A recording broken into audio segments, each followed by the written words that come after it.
আল্লাহ সুবহানাহু ওয়া তাআলা যারা সম্পদশালী, যাদের তৌফিক রয়েছে বাইতুল্লাহ জিয়ারতে, তাদের উপর হজকে ফরজ করেছেন। আল্লাহ তাআলা ইরশাদ করছেন, ওয়ালিল্লাহি আলান নাসি হিজ্জুল বাইতি মান ইসতাতাআ ইলাইহি সাবিলা। প্রিয় দর্শক, এই আয়াতে কারিমার আলোকে কাদের উপর হজ ফরজ, কোন অবস্থায় করতে হবে এবং হজ কেন্দ্রিক বিভিন্ন মাসালা আজকে আমরা আলোচনা করব শাকির কাছে ইনশাআল্লাহ তাআলা।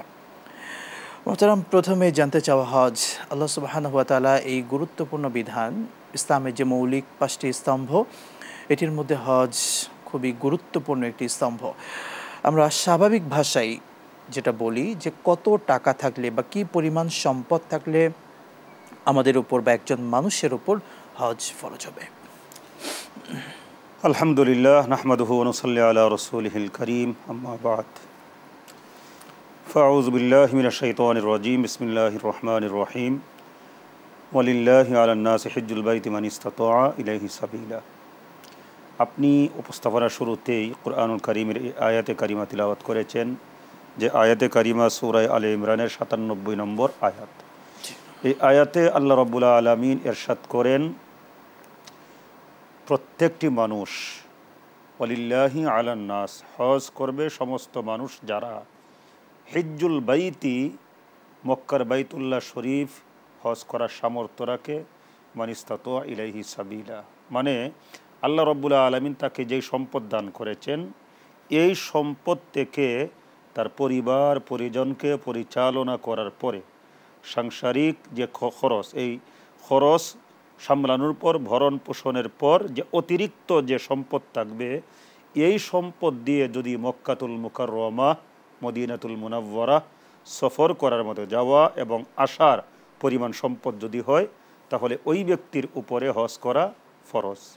এবং হজ, আমাদেরকে আরও একটা কথা মনে রাখতে হবে, হজ কিন্তু প্রতি বছর ফরজ নয়।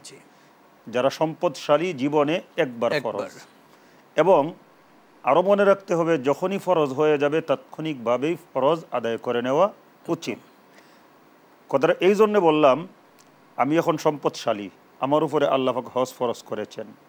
আমি জানি না সামনে আমার দিনগুলো কেমন কাটবে, আমি সুস্থ থাকবো নাকি অসুস্থ হয়ে যাব, আমি সক্ষম থাকবো নাকি কোনো দিক দিয়ে অক্ষম হয়ে যাবো, আমি মারা যাব সেটাও কিন্তু বলতে পারি না। তাই এই যে এই মুহূর্তে আমি সক্ষম এবং সম্পদশালী, আমি যদি এই মুহূর্তে হজ না করি, কয়েকদিন পরে করব, এই রকম করতে করতে এমন একটা সময় আসলো আমি অক্ষম হয়ে গেলাম, আল্লাহ কিন্তু আমাকে জিজ্ঞেস করবেন, তুমি কেন হজ করো নাই? যদি বলি আল্লাহ আমি তো অক্ষম ছিলাম, তখন আল্লাহ বলবেন, আমি যখন তোমাকে সম্পদশালী করেছিলাম তখন তো সক্ষম ছিলে, তখন আমরা কি উত্তর দিব?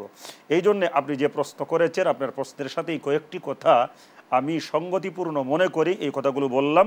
যে হজের জন্য জাকাতের মতো এমন কোনো শর্ত আরোপ করা হয় নাই যে সম্পদ 1 বছর পর্যন্ত মালিকানায় থাকতে হবে, এই পরিমাণ সম্পদ থাকতে হবে, তারপর কম বেশ অনেকগুলো শর্ত জাকাতের মধ্যে যেমন আছে, হজের জন্য এইরকম কোনো শর্ত নাই। হজের জন্য নিয়ম হচ্ছে, যখনই সম্পদশালী হয়ে যাবে এবং পারিবারিক ভরণ পোষণের পরে অতিরিক্ত সম্পদ মক্কা মদিনায় যদি হজ করে, মানে ঘুরে আসার মতো পরিমাণ সম্পদ হয়, আল্লাহ রাব্বুল আলামিন তখনই তার উপরে হজকে ফরজ করে দিয়েছেন।